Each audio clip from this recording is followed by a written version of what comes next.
Yeah, you are.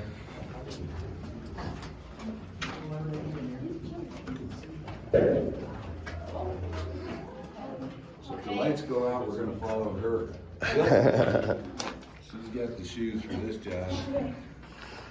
So has anybody ever taken a mine tour before? No. Nobody. Well, welcome to the Mall of Kathleen. We're down here on the 1000 level, which is 1,000 feet below the surface. We always kind of refer to the levels in terms of hundreds. We're going to go through how we mined. Modern mining is a lot different these days than it was back when I was mining and all the way back. So I mined underground here from 75 through 85.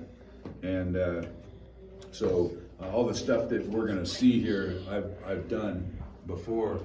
But this mining district started in 1891. And the first thing that you have to do when you actually want to start a mine is you got to create a hole somewhere, right?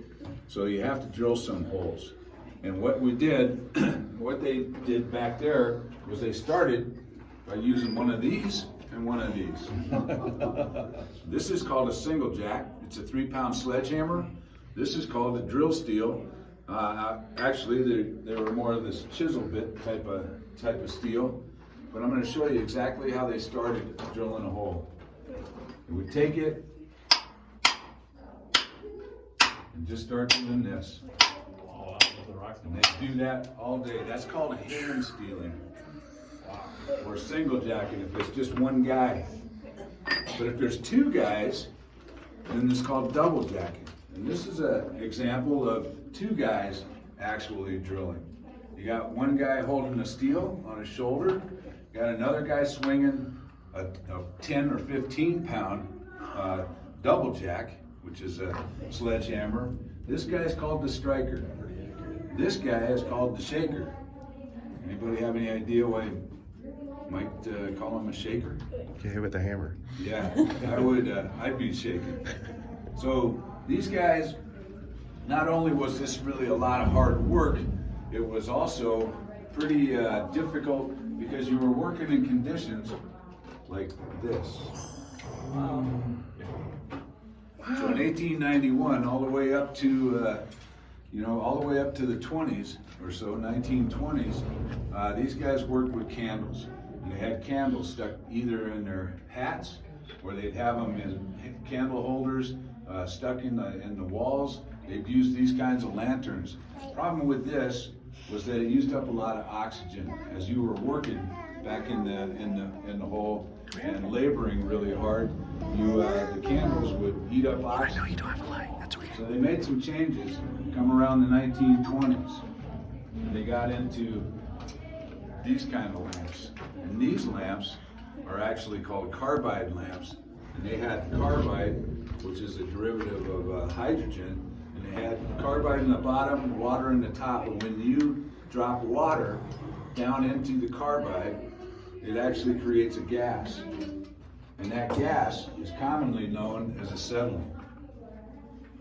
So this is an example of what kind of flame you would actually get. You got a little bit better flame and it used less oxygen, but it still was never that great. And this actually was used all the way up into the 60s, 50s and 60s. These would last about 2 hours. A candle would last you, a little over an hour. A lot of times these guys actually, when they were using candles, they actually had to bring home half a candle just for use at the house. So they would actually work in the dark quite a bit.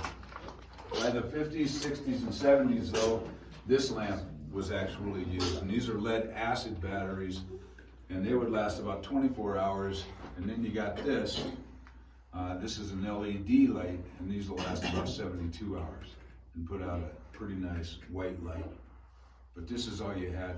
You didn't have these kind of floodlights or anything like that you were using.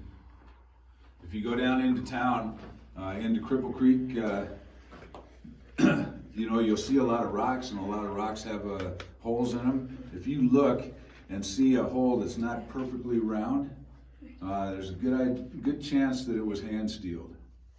So if you're walking around town, I encourage you to take a look around at some of those rocks. They at least go back to the 1920s and before.